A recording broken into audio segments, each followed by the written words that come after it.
Oke, saya share screen.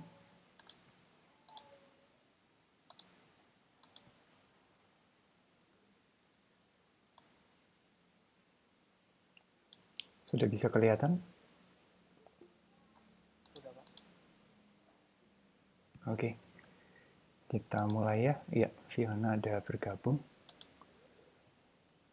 Nah, sekalian saya jelasin singkat supaya ini bisa jadi dokumentasinya Sunwell juga.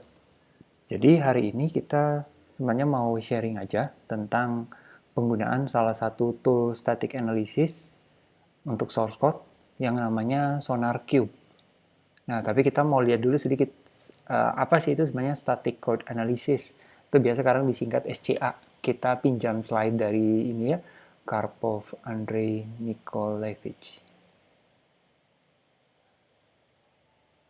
Oke, ini tentu kita pasti ada melakukan kesalahan-kesalahan di dalam pemrograman, baik kecil maupun besar, yang mana kalau kita perbaiki lagi tentu makan waktu, kenapa tidak kalau kita bisa identifikasi sedari awal. Nah, sebenarnya static code analysis ini bukan berarti adalah satu-satunya tools untuk kita pakai untuk mendeteksi kalau ada yang kurang tepat di kode kita. Tetapi tetap harus melalui teknik lain kita komplement juga. Sebagai contoh kalau dalam ranah software testing itu ada yang namanya analisis independent path. Mana di sini? Coba. Ya. Sebenarnya kan kalau dalam pengujian perangkat lunak itu ada kegiatan yang namanya review. Termasuk di dalam itu ada yang namanya code review gitu. Terus ada juga testing strategi.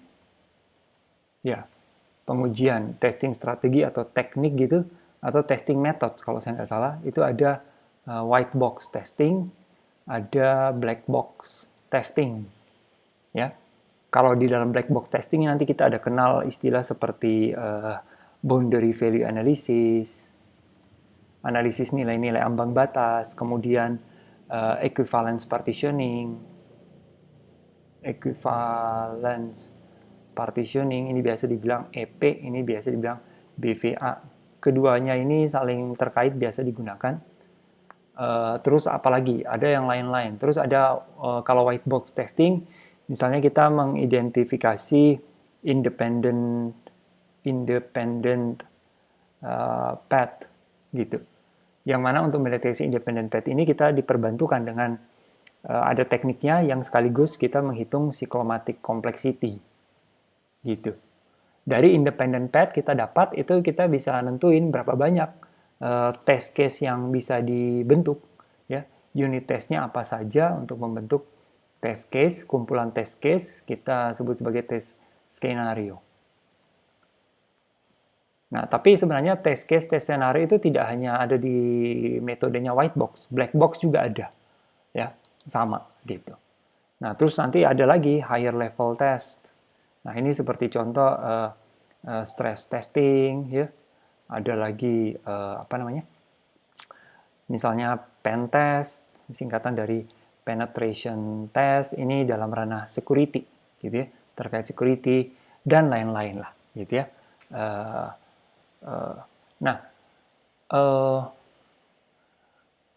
Kalau black box itu yang biasa dilakukan oleh Fiona dan Reni. Mereka langsung menguji dari programnya kita tanpa melihat bagaimana implementasi kodenya. Tentu mereka bisa melihat implementasi kodenya, tetapi tujuan dari black box adalah coba memakai sekaligus apa yang dirasakan oleh user ketika dipakai. Nah, di sini perlu dilakukan kayak boundary value analysis, equivalence partitioning. Nanti mungkin kapan-kapan saya bisa jelasin. Nah, sedangkan kalau white box yang melihat source code itu ada hal seperti ini. Lalu, static code analysis letaknya di mana? Static code analysis letaknya bukan di white box maupun black box, tetapi letaknya pada code review. Ya, jadi kita nggak bisa mengatakan bahwa kalau kita pakai static code analysis maka sudah cukup. Tidak, static code analysis adalah salah satu tool untuk keperluan code review. Yang mana pendekatan ini dipadukan, saling komplement dengan pendekatan-pendekatan yang lain. Supaya testing kita ibaratnya bisa coverage-nya itu cukup gitu. Ya. Karena kita barangkali kita nggak selalu punya waktu untuk melakukan semua jenis testing. Tetapi kita bisa pikir secara bijak sesuai kasus kita, apa sih kira-kira yang diperlukan, testing apa yang harus kita utamakan, bagian-bagian program mana yang kita anggap krusial, itu perlu kita testing dengan pendekatan yang mana, gitu. Nah, sekarang yang mau kita lihat ini yang static code analysis. Ya. Static code analysis ini sendiri sebenarnya sebelum dalam ranah testing digunakan, itu sudah ada digunakan dalam kaitannya dengan compiler. Itu kalau dari yang saya baca dari beberapa paper. Ya, kebetulan saya ngajar mata kuliah testing semester ini. Nah, di dalam compiler itu sebenarnya compiler melakukan static code analysis setiap kali dia melakukan compile dengan tujuan misalnya memastikan secara penulisan sintaks benar atau memahami semantik ataupun melakukan optimisasi dari suatu source code. Dan sebenarnya kode analisis ini kita sudah ada melihat kadang biasanya kalau kita pakai editor misalnya seperti NetBeans versi terbaru ya, ataupun IntelliJ. Oh ya, bentar, saya ada gangguan bentar ya. Nah, tool seperti IDE, seperti NetBeans, IntelliJ sebenarnya juga sudah ada menerapkan static code analysis tanpa mungkin kita sadari. Sebagai contoh ya, kalau ada tulisan seperti gini, misalnya nih kita punya kode kayak gini, kita bikin variabel integer x sama dengan 4, terus katakanlah entah di sini ada baris kode apapun, tetapi kemudian kita ada punya baris berikutnya lagi, nilai x kita assign value yang baru, 5 plus b, gitu. Nah, biasanya compiler di sini akan melihat dalam melakukan static code analysis, dia lihat sepertinya assignment ini nggak terlalu dipakai, gitu. Misalnya, dan IDE biasanya bisa memberikan hint juga. Misalnya, dia bilang value 4 is never used, misalnya gitu, ya kan? Nah, atau mungkin compiler bisa menyimpulkan, ya udah kalau nggak pernah pakai, buat apa saya assign? Atau barangkali di dalam baris-baris yang lain nilai X nggak pernah dimanipulasi, langsung saja saya bikinkan seperti gini, umpamanya. Barangkali variabel B sudah ada didefinisikan di atas. Nah, katakanlah compiler memutuskan gini aja, gitu. Nah, itu adalah bagian dari bagaimana compiler melakukan static code analysis, gitu. Ya, kita pasti pernah ngelihat bagian ini ya, terutama mungkin Hardy pakai NetBeans. Juga contoh lain misalnya gini, ada deklarasi sebuah instance variable student, tapi kita nggak new, kita langsung set atributnya. Biasanya ini kan mengakibatkan NPE, null pointer exception. Biasanya IDE bisa beri hint, dia bilang ini object is not initialized. Kalau di-compile sih compile jalan, tapi pada saat running ya tentu akan menyebabkan runtime error, gitu. Ya. Nah, ini juga sama, bisa dideteksi melalui static code analysis. Variable shadowing itu kita misalnya deklarasi variable x di sini, terus kita punya satu blok, dan blok itu di dalamnya deklarasi lagi variable x. Bahasa pemrograman seperti Java atau C++ begitu, atau bahasa yang lain, itu ada mendukung deklarasi variabel tidak harus di awal sebuah body method, tetapi boleh di inline, biasanya dibilang inline declaration. Ya. Nah, contoh di sini, ini kan variabel x mana yang akan dipakai di sini? X yang di sini kah atau x yang di sini? Tentu x yang di nested innermost block, biasa dibilang innermost block. Yang dikenal adalah x. Juga di sini ada blok lagi X. Nah, tentu ini secara coding ini nggak terlalu, ini tidak baik ya, ini code smell. Nah, tapi static code analysis lagi-lagi bisa mendeteksi hal seperti ini, variable shadowing, gitu. Ya. Nah, terus adanya kode yang seperti gini. Sorry, ini saya pinjam dari gambar meme gitu ya. Dia bilang, when I work at Google, I saw this code. If user accept cookie, collect personal data. Else, collect juga personal data. Gitu ya. Jadi user accept atau enggak, tetap collect. Ya itu bercandanya seperti itu. Nah kadang kita salah, keliru juga nulis if else seperti gini. Nah biasa static code analysis bisa mendeteksi Dia baca, ini kok sama ya kodenya gitu. Ya tergantung seberapa capable static code analysis yang diterapkan dalam sebuah compiler gitu. Jadi di dalam dunia kompilasi itu sudah ada yang namanya static code analysis. Sebelum static code analysis kemudian juga dilibatkan di dalam keperluan testing, quality assurance seperti itu. Ya. Nah, kita bisa coba lihat yang lain-lain di sini. One should write a quality code from the beginning, ya.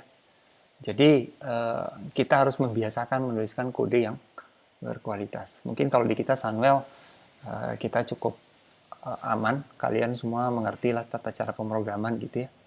Nah, ini ada contoh yang lain-lain ya. Mungkin saya contohin beberapa aja.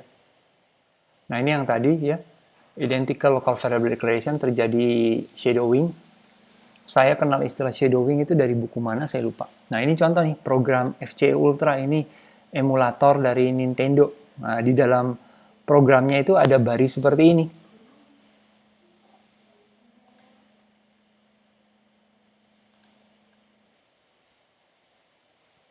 Iya, selamat bergabung Reni. Maaf ini dadakan aja ya. Sekedar sharing. Sekalian saya rekam supaya nanti bisa dinonton sama yang lain. Nah, di dalam program emulatornya ini ada kode seperti ini. Nah, di sini dia udah deklarasi variabel X, terus di dalam sini nggak sengaja terdeklarasi lagi. Tentunya akhirnya yang kepake adalah X ini, gitu ya. Atau keluar dari if ini ya kembali lagi ke X yang ini, ya, gitu. Unsigned char dengan signed char, pernah dengar istilah tipe data numerik tapi sign dengan unsigned. Itu penggunaan tanda negatif ya. Kalau di sistem bilangan itu kita kenal ada misalnya suatu bilangan itu kan ada sign dan unsigned. Misalnya ya kalau kita nyatakan suatu tipe data byte atau char ya. Type data char. Char ini ukurannya misalnya 1 byte. Oke. Tapi pada bahasa biasanya dipakai untuk menyimpan karakter. Biasanya untuk karakter. Tapi pada bahasa C, C++, Java, saya nggak tahu kalau bahasa lain, char ini juga bisa dipakai untuk menyimpan bilangan numerik. Bahkan sebenarnya adalah numerik, cuma bisa nanti dia auto convert untuk kalau dicetak yang keluarnya karakter. Gitu. Nah, 1 byte itu berarti rentangnya antara kalau kita bilang signed itu berarti kita ada tanda negatif dan positif. Kalau unsigned itu tidak ada negatif. Jadi kalau kita pandang garis bilangan itu makin ke kiri itu negatif, tengahnya 0, kanan positif. Nah, sign itu ada negatif dan positif. Kalau unsigned, nggak ada, hanya positif saja. Nah, jadi kalau char 1 byte, kalau sign, itu rentangnya di antara minus 128 sampai positif 127. Itu value yang bisa ditampung. Tapi kalau unsigned, ya lebih banyak, karena kita nggak mulai dari minus, tapi mulai dari 0. Berarti kita bisa dari 0 sampai dengan 255 gitu. Ya. Nah, ini yang itu sign unsigned kalau misalnya ada yang lupa gitu ya. Nah, di sini ada bug di mana charnya dipakai sebagai unsigned char, padahal deklarasinya di sini hanya char biasa. Berarti ini caranya sign. Kalau mau unsigned, kalau di C itu kalau nggak salah ya harus ada ketik secara manual unsigned gitu ya. Unsigned integer, unsigned char, gitu. Kalau saya nggak salah secara sintaksis. Lalu ada apa lagi? Ini kesalahan. Ada bahasa pemrograman tertentu kalau kita memberikan value depannya 0 itu akan dianggap bilangan heksadesimal. Terus ini variabel yang digunakan untuk dua loop. Di sini pakai J, variabel pencacahnya ya. Di sini J, sini I, sini J lagi gitu. Ya. Nah, ke double di sini gitu.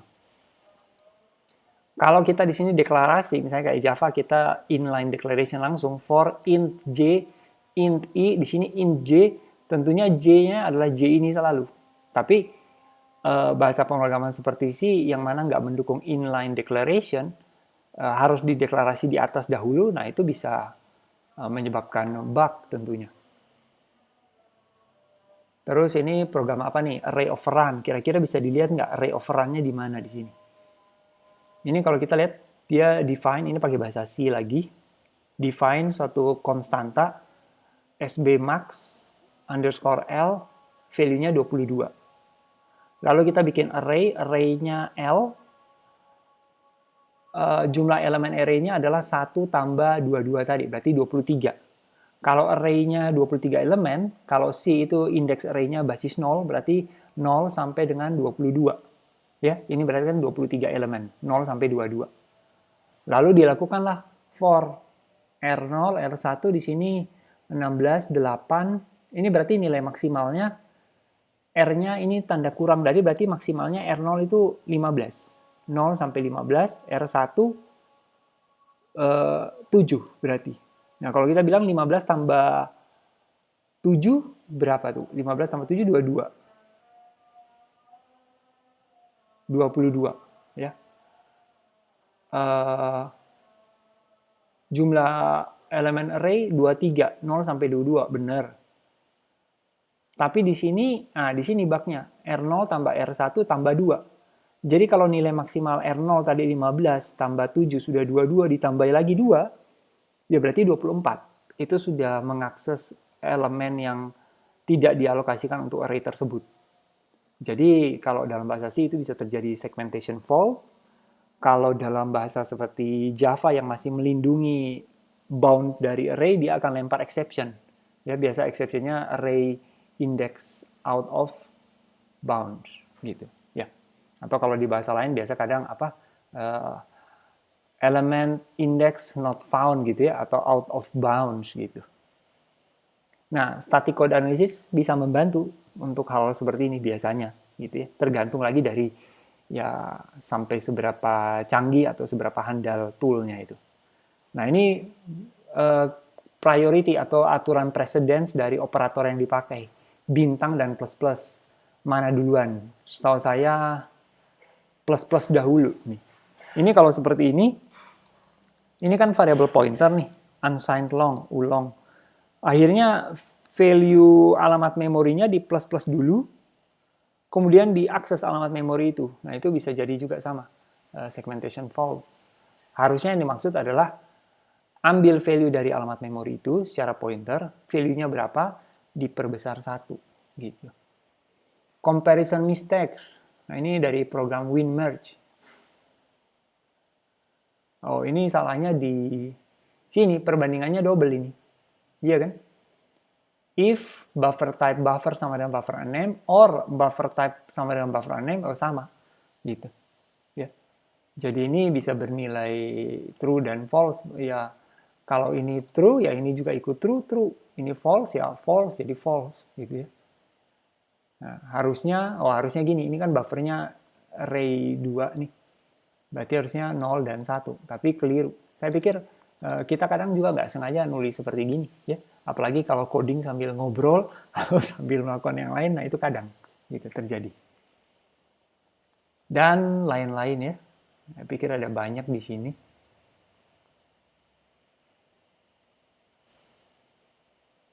And so on, and so on. Terutama sekali yang terkait dengan memory management ya. Itu kalau kita ada pernah membaca laporan dari Microsoft itu atau dari mana saya lupa. Mereka mengatakan bahwa kebanyakan bug pada software itu kalau boleh dikategorikan terkait dengan hal-hal apa, kebanyakan terkait dengan memory management, ya, penggunaan pointer apa dan lain-lain, alokasi, sehingga sekarang mereka lebih banyak melirik bahasa pemrograman seperti Rust, di mana bahasa Rust ini memiliki memory management yang lebih meminimalkan adanya pengelolaan manual oleh programmer. Kayak Java bukannya sudah ada punya garbage collector dan lain-lain. Iya betul, ada juga otomatis. Cuma bagaimanapun di luar sana masih banyak sistem programming itu pakai bahasa C, C++. Dan ini memory manajemennya masih harus programmer sangat hati-hati. Kalau enggak, ya itu bisa terjadi memory leakage, bug, vulnerability dari aspek security, itu semua terkait dengan buffer overrun dan lain-lain. Itu semua memory management. Ya. Kalau gitu kenapa nggak pakai bahasa seperti Java saja? Well, saya kurang tahu, tapi Java itu yang jelas kalau mau dibandingkan performa kecepatannya dengan C atau C++ itu beda jauh. Ya. Java dengan Python, dengan PHP mungkin Java masih lebih kencang. Tapi kalau dengan C, C++, oh lebih kencang C, C++. Java sesungguhnya bukan bahasa yang murni terkompilasi. Dia kan terkompilasi menjadi bytecode. Bytecode itu sebenarnya juga istilah oleh si bahasa Java, oleh Sun Microsystem dulu, membuat istilah bytecode. Intinya Java itu terkompilasi tidak ke level bahasa mesin yang siap dijalankan sama sistem operasi dan mikroprosesor. Tapi dia menjadi sebuah bentuk format yang akan dibaca oleh virtual machine-nya JVM. Selanjutnya JVM akan melakukan secara bahasa mesin ke sistem operasi gitu. Jadi sedangkan seperti C, C++ itu mereka langsung tercompile ya jadi bahasa mesin yang bisa siap dieksekusi. Nah, Rust sepertinya itu kompilasinya bisa ke arah bahasa mesin gitu ya. Nah, saya juga sendiri kalau pribadi barangkali nanti kalau mau belajar bahasa selain Java saya tertarik nih dengan Rust atau kalau enggak Go gitu ya. Cuma Go ini setahu saya sejauh ini saya lihat kayaknya nggak object oriented dia, gitu. Ya. Sedangkan kita kebanyakan bangun software bisnis kita sedikit dipermudah dengan paradigma object oriented, gitu. Ya tapi apapun itu kita bisa menyesuaikan lah. Nah itu ya tentang static code analysis sekilas konsepnya seperti itu. Nah sekarang salah satu tool yang beberapa waktu lalu tuh Adit ada share, SonarQube. SonarQube itu memang salah satu yang cukup terkenal. Nah, situsnya itu ini SonarQube.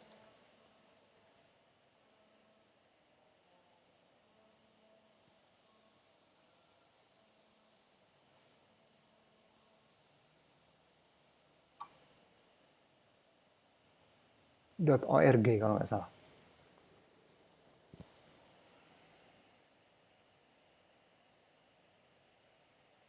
Iya.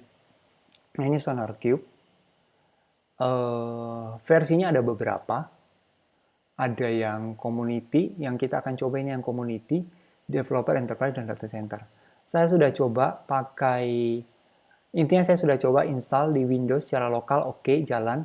Terus saya coba pakai Java, terus saya coba deploy ke cloud.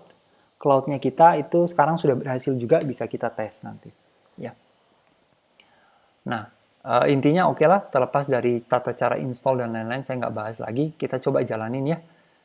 Kita pasang di server kita yang di Alibaba. Servernya sementara saya naikin dulu supaya RAM-nya 4 GB. Mungkin kalau kita sudah nggak pakai, kita bisa turunkan. Atau kalau nggak, karena ini jenis servernya pay as you go, saya sih atur supaya malam jam sekian dia pasti shutdown gitu. Supaya mengurangi billingnya kita di akhir periode nanti. Kok agak lambat ya? Saya start dulu servernya kita ya.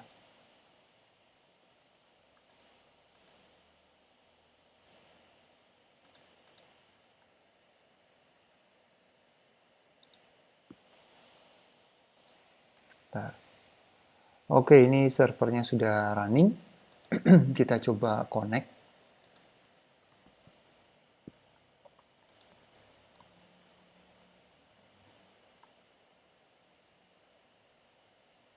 Salah, bukan TeamViewer. Terminal.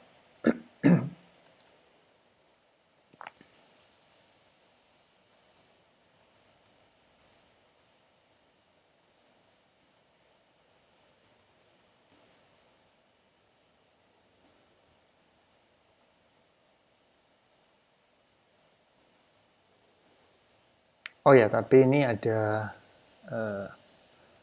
kita harus atur dulu memorinya supaya nggak error.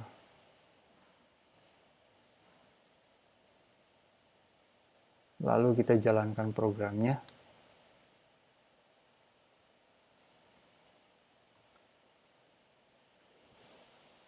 Ini sih tulisannya started, tapi belum tentu benar-benar jalan. Untuk mastiin, kayak semalam saya nyoba, oh kok nggak jalan. Saya cek di logs-nya ternyata exception, gitu ya. Coba kita lihat.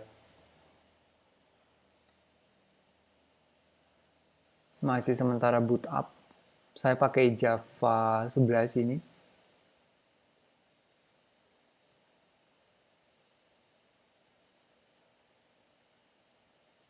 Sejauh ini nggak ada masalah. Sepertinya sudah running.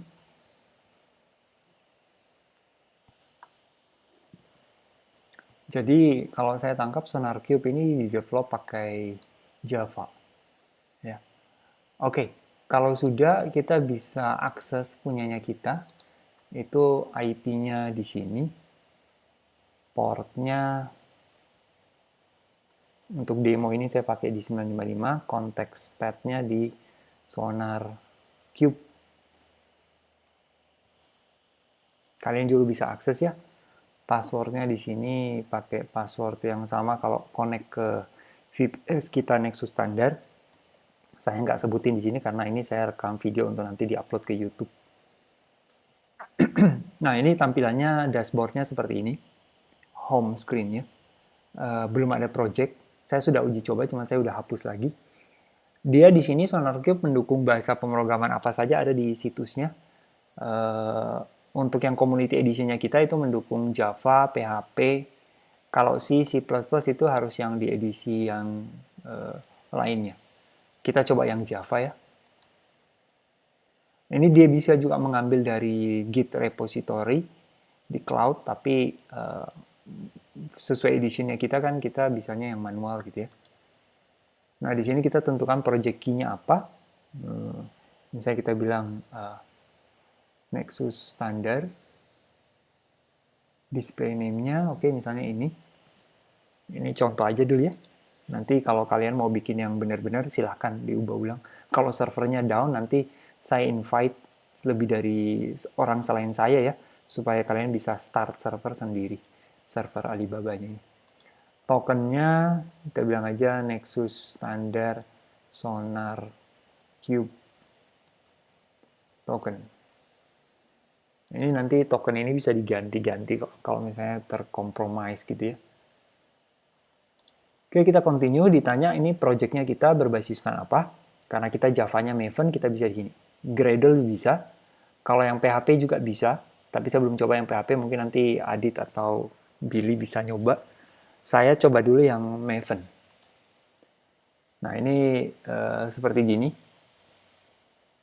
Nah, untuk mengetikkan ini diketik di project foldernya kita.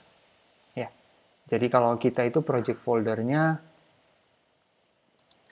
ini saya keluar dulu. Di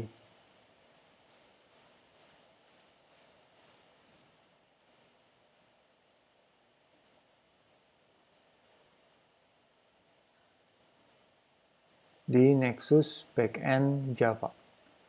Gitu. Nah, ini saya sudah di root folder. Saya lihat dulu saya di branch master, tadi saya udah pull. Nah, di sini kita ketikkan perintah ini, mvn maven. Nah, biasanya mavennya itu tergantung dikenali nggak. Kayak gini saya ketik ini nggak dikenali. Kalau kita pakai IntelliJ, itu biasanya mavennya ada bawaan dari IntelliJ. Silakan kalau mau ketahui path-nya di mana, atau kalau nggak diinstal aja Maven dari Apache. Ukurannya kecil sekali itu, bukan kecil sekali apa ya, nggak besar, nggak nyampe berapa mega dan nggak ada instalasi, hanya ekstrak aja gitu. Nah saya udah ada install di foldernya saya di software development Apache Maven, dan saya nggak bikin di path gitu, environment variable path supaya bisa dipanggil. Saya lebih senang manggilnya dengan sebutin lengkap path-nya gini. MVN, terus sonar, titik 2 sonar. Ini backslash ini sebenarnya backslash enter itu supaya kita bisa menuliskan di baris bawah, tapi sebenarnya dia dianggap sebagai string panjang gitu. Ini hati-hati kalau di Windows kalian copy seperti gini, itu biasanya enter-enternya Windows langsung eksekusi itu ya. Saya sudah nggak terlalu hafal lagi perilakunya yang command prompt-nya Windows ya.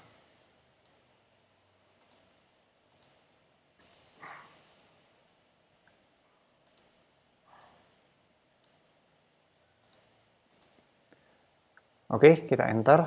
Maka di sini dia akan membaca source code dan nanti hasilnya akan diberikan ke server kita di sini. Di sini dikatakan once the analysis is complete, this page will automatically refresh. Oh ya, untuk pengetahuan juga source code-nya kita semua sudah di-compile. Kalau belum di-compile, tadi sih nggak mau ada error. Berarti sebenarnya kalau dia butuh compile, berarti yang dia baca apanya ya? Source code-nya ataukah hasil kompilasinya? Nah, itu saya kurang tahu juga. Ya. Nah, pada saat proses gini yang bekerja itu sebenarnya komputer lokal. Tadi saya deteksi dia kerjanya di mana, itu di komputer lokal, belum di sisi server. Gitu. Setelah selesai, sebenarnya result-nya dia kirim ke server. Gitu.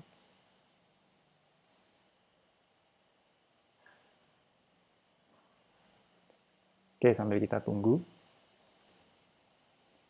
Nah, ini prosesnya sudah selesai. Kalau nggak ada kendala, pesannya seperti ini, sukses. Dan otomatis merefresh situs ininya kita. Oke, di sini sudah dibilang pas. Pas dalam artian bukan berarti nggak ada masalah, tetapi proses analisisnya sudah diperiksa. Gitu. Ya. Nah, atau nggak tahu ini apa nih maksudnya quality gate. Jadi tergolong apa ini maksudnya gitu. Coba kita kembali ke ininya ya, halaman depan. Nah, ini Nexus. Berarti nanti kita bisa punya nih yang PHP, yang apa, mungkin yang Foo juga bisa. Nah, kita lihat di sini berdasarkan penilaian menggunakan tolok ukur dari SonarQube itu ada 16 bugs. Jadi dari aspek bugs itu diberi nilai D. Dari vulnerability diberi nilai A. Nggak ada sama sekali katanya. Dari segi hotspot review itu E, nggak lulus ini. Ya, code smell A, not bad. Coverage nggak ada, duplication ada gitu ya. Total line of code ini M. M saya nggak tahu, mungkin tergolong medium. Ya, barangkali kalau saya nggak, ini saya coba menyimpulkan aja. Sesungguhnya saya nggak tahu.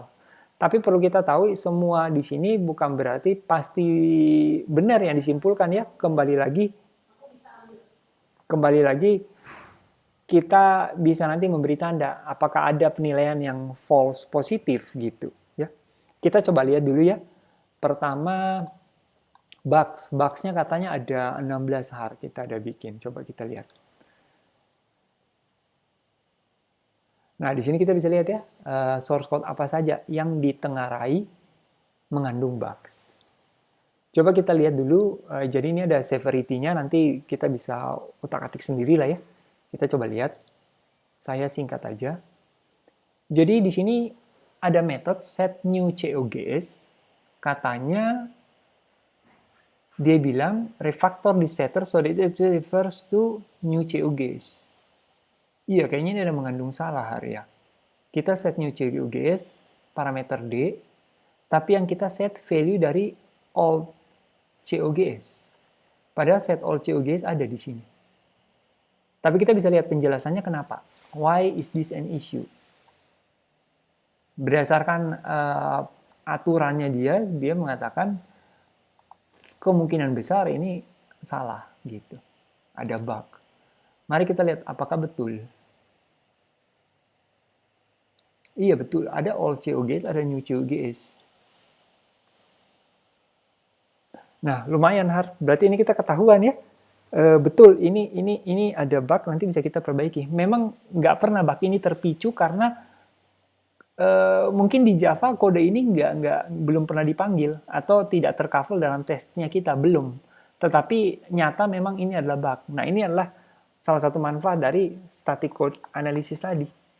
Dia melengkapi daripada yang ini. Mungkin di black box kita nggak sempat tercover, mungkin di white box kita abaikan karena kita pikir cuma setter-getter biasa. Nah, ternyata di static code-nya analisis kita ketemu gitu. Jadi memang sebenarnya untuk menunjang profesionalitas kita sebagai role kita sebagai programmer, memang sih kita nggak boleh hanya mengandalkan kita coding, yang penting program running, dites nggak error, padahal ada sejumlah warning, dan kita abaikan, itu cuma warning aja, nggak penting, yang penting program saya selesai. Tidak juga, sebenarnya kita harus meluangkan waktu untuk melihat kenapa warning-warning itu muncul. Gitu. Apakah itu warning yang hanya sebatasan, jadi namanya warning peringatan. Kalau warning nggak diindahkan, itu bukan warning, itu namanya himbauan. Mungkin begitu ya, hanya informasi. Tapi ini warning. Selayaknya warning itu harus dicermati. Nah, kita kebiasaan, mentalitasnya warning abaikan saja, gitu. Wajar gitu ya. Nah, padahal sebenarnya tidak. Itu mungkin diakibatkan karena dulu kita pun diajari kalau warning ya udah, yang penting nggak error. Padahal mungkin itu disebabkan kita terdesak oleh waktu, misalnya pada saat praktikum di lab, asisten juga udah nggak punya waktu.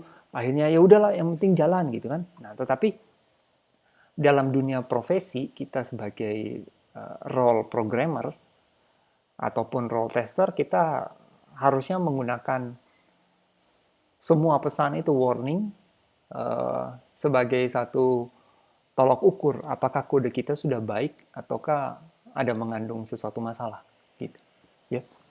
Oke. Nanti aja hari ini kita tindak lanjuti ya.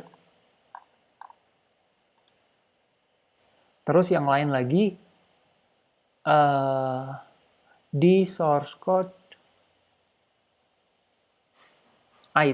itemnya kita, kebanyakan memang item ini makainya dari yang PHP, jadi belum kepanggil yang Java. Ini dikatakan di metode kita ini ada set dengan tipe generic item metric conf to inventory cannot contains metric. Oh, di sini kita mau passingnya metric. Periksa apakah listnya kita ini mengandung metrik. Padahal listnya ini deklarasinya lain, bukan metrik, tapi item metric conversion to inventory. Kita keliru hari ya. Ini harusnya metric conversion list get dulu. Oh, ini berarti pun kita harus iterate kayaknya. Ya, entahlah kita harus gimana. Yang jelas ini containsnya kan ini sebenarnya objek lain, bukan si metriknya gitu ya. Nah, ini nyata, ini betul, ini bug. Nah, status-status ini tuh bisa kita tandai, misalnya resolve, fix, sudah diperbaiki atau enggak. Atau mungkin paling bagus ketika sudah diperbaiki, kita lakukan analisis ulang lagi. Di-run lagi ini scannernya, si Sonar Cube. Oke, jadi kita bisa lihat di sini nyata ya, ada bug memang ditemukan. Kalau ini apa? Not covered by test. Oke, ini dia bisa deteksi, mungkin yang nggak dideteksi oleh unit testnya kita. Meskipun kita kan juga belum mendeklarasikan unit test ya. Either reinterrupt this method or retro interrupt exception. Oh, ini nangkap catch, print stack trace, tapi terus tetap mereturn result. Gitu. Nah, karena ini sleeping mungkin nggak apa-apa. Kalau kita anggap ini nggak masalah, maka kita bisa tanda ini sebagai resolve yang kita tidak akan perbaiki. Memang begitu. Atau kita menganggap ini keliru. Atau sudah diperbaiki. Saya pikir ini resolve as won't fix. Kita nggak akan fix ini. Kenapa? Nah, ini bisa dituliskan alasannya. Misalnya, memang tidak perlu ditangani karena tidak. Ini slip-nya apa nih ya? Nge-slip dari si brand. Oh, ini sebenarnya eksperimen. Waktu itu saya sama Adit ya. Kita nge-get brand tapi kita sleep. Kita sleep 5 detik. Jadi ini kode yang keliru. Ini harusnya dihapus, nggak jadi, batal. Ini bukan resolve won't fix. Ini masih open ini. Ini nanti harus kita buang. Nanti mungkin saya sama Hardy bisa pelan-pelan cek. Nah, oke, itu intinya dari isu bug. Sejauh ini 3 betul ini adalah bug, ya. Nggak terlalu banyak, kayaknya Hard cuma 16 dan lain-lain. Oke. Terus jadi aspek vulnerability katanya 0, meskipun kita nggak tahu aturannya vulnerability yang dia cek itu seperti apa. Security hotspot ada 49 di mana saja. Oke, contoh ini kategorinya SQL injection high. Dikatakan bahwa pastikan ensure string concatenation-nya ini safe dan tidak terinjek. Kalau ini terkait dengan number sequence, sepertinya aman ya, karena ini nggak menerima inputan dari user, ini internal di passing value-nya oleh program kita, dan nama kolom dan tabelnya ini nggak mungkin mengandung special karakter SQL. Jadi ini boleh kita bilang ini aman gitu. Nah di sini bagus sekali ada penjelasannya, kenapa ini tergolong risiko, adanya standar-standar di sini ya, kode-kode keamanan. How can you fix? Saya pikir ini SonarQube, makanya nggak heran kalau dia sangat populer. Bagus sekali. Dia bukan cuma memberitahu, tapi dia beri pencerahan juga kenapa gitu. Nah kalau kita anggap ini oke, ya kita bisa nyatakan ini aman gitu. It's safe gitu. Ya. Nah, safe. Satu lagi mana? Ini aman nggak nih? Kita vendor ID kan integer, ya, akan menyebabkan SQL injection? Kayaknya enggak, ya. Jadi aman, safe, dan seterusnya. Nah ini kalau Fiona dan Reni lihat ini sama, berarti kita juga bisa bantu memeriksa apa yang programmer sudah buat. Kita bisa bantu ngecek kalau ada yang kurang gitu, ya. Itu bagian dari kegiatan code review. Nah, terus ada apa lagi nih? Technical debt. Ini 72D, ini maksudnya 72 hari. Katanya kalau technical debt ini diperbaiki itu sampai butuh 72 hari. Gitu. Ya. Tentu itu berdasarkan estimasi yang dilakukan oleh tools ini ya. Kita contoh DTO-nya kita nih. Purchase order show DTO. Katanya kalau diperbaiki nih butuh 2 hari 3 jam. 2 days 3 hours. Apa saja? Pertama, there is a code smell on this line. Apa code smell-nya?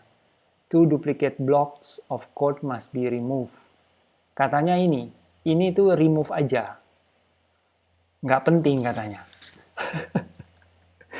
Penting ya bagi kita ya. Jadi nggak apa-apa. Ini boleh kita anggap ini false positive. Nggak apa-apa ini. Gitu. Terus, consider explaining why. Kita bilang ya ini standar coding convention dari Sunwell yang mewajibkan adanya file header dan class header, ya kan? Comment gitu. Resolve. Terus kenapa ini import? Oh, unused. Oh ya, ini sebenarnya layout ADA juga bisa diperbaiki. Jadi ini nggak berakibat fatal ya. Terus lain-lain. Nah ini public nih, public, semua public. Dia bilang atributnya nih public, harusnya private. Why is this an issue? Ada penjelasan. Prinsip enkapsulasi dilanggar gitu ya, dan punya kekurangan. Kita sengaja kita melakukan ini atas kesadaran penuh karena ini kelas DTO. Tapi memang mungkin sebaiknya private dan kita sediakan setter getter. Cuma biasa kan kita malas bikin setter getter. Kalau enggak kita mungkin bisa mulai terapkan itu hari ya, project Lombok. Kita beri anotasi add data gitu. Nah, atau kalau Java yang baru itu kan sudah bisa pakai record ya, selain kelas ada record. Nah itu bisa lebih cocok tuh seperti itu. Baik, so ini bisa tergolong kita statusnya resolve as won't fix misalnya, gitu ya. Memang demikian gitu misalnya, ya. Atau mungkin mau kita apakan gitu. Ini contoh saja. Nah, ini ada measurement-nya, ratingnya. Yang mana yang rating E itu apa saja. Wah, luar biasa. Ini bisa kelihatan ya di mana saja itu kode-kodenya. Oke, itu technical depth. Terus ada kode smell. Nah, ini yang paling banyak, 3.400. Di mana saja itu kode smell-nya. Remove this commented out code. Nah, oh, di sini ada kita punya file POM, itu kita komentar, nggak di exclude. Di sini katanya, programmer should not comment out code as it bloats program and reduce readability. Jadi, kalau memang kode ini nggak dipakai, hapus aja, buat apa dikasih komentar. Memang kalau di prinsipnya buku clean code juga dikatakan gitu ya. Dan katanya, can be retrieved from source code control history. Tapi terkadang kita sengaja membiarkan ini karena nanti mau kita pakai. Jadi lagi-lagi ini hanyalah anjuran. Ya, kalau memang kita nggak mau pakai, ya silakan. Di sini kan kembali ke wisdom-nya kita. Kita sebagai yang berpengetahuan, kita bisa mengatakan ini nggak apa-apa, gitu ya.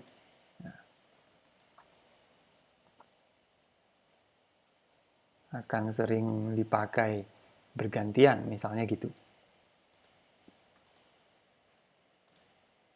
Jadi tidak juga semua hasil yang dia berikan kita anggap itu benar 100%. Kita kembali lagi manusianya perlu ngelihat.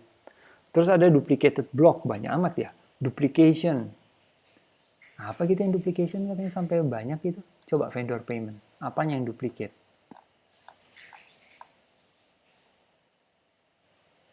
Dari Scorch Mail. Block commented out offline should be removed. Beri komentar gini aja dia menganggapnya sebagai kode smell ya. Oke lah. Memang salah satu prinsip yang baik, suatu program yang betul-betul readable itu bahkan tidak memerlukan komentar di dalamnya karena gitu dibaca itu sudah kayak baca novel, baca prosa, kita langsung mengerti gitu. Tapi tentu kita nggak bisa 100% mencapai itu ya kalau berdasarkan pengalaman kita. Meskipun mungkin pengalaman kita juga masih kurang, ya seiring waktu kita bisa belajar. Oke. Ya. Nah, silakan bagi Adit Hardi kalau mau lihat-lihat ini, akses saja URL-nya. Nanti username password-nya saya kasih. Atau mau coba bikin yang lain, itu untuk kode lain bisa. So, ini saya pasang di servernya kita. Tapi saya belum baca secara persisnya lisensinya ini gimana. Apakah boleh digunakan untuk commercial use atau gimana. Untuk database-nya saya pakaikan database PostgreSQL gitu di server kita yang Alibaba gitu ya. Penggunaan memorinya sih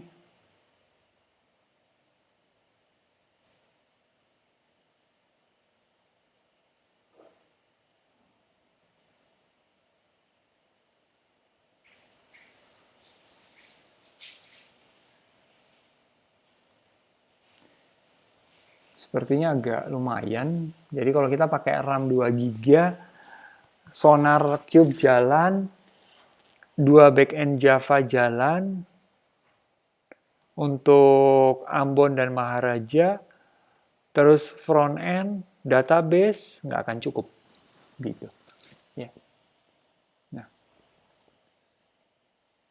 memang kalau mau ya kita bisa matikan atau apa, tapi intinya masih bisa. Ini yang Mermaid juga sama punyanya Davin ini. Oke, baiklah kalau begitu.